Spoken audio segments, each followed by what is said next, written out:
In this video, we'll go over how to create a new user and how to modify an existing user.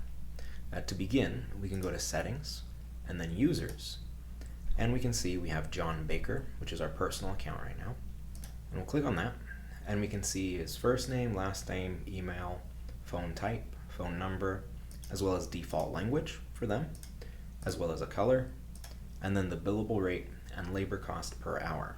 So billable rate is what the customer sees, and our labor cost per hour is what it actually costs us. This is going to be used in our cost accounting feature, and we can also see the roles. So he's an administrator, and we can't remove that because it's our personal account. And then we can allow SMS notifications.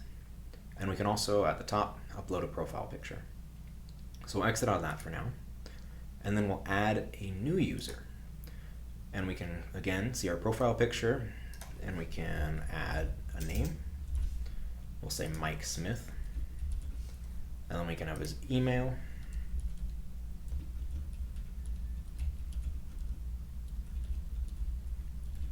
and then we have phone type, phone number, and then we have default language. We'll set it to Spanish, and we'll set his color to green. We can see our billable rate per hour. We'll say he makes $100 an hour, and it only costs us $50.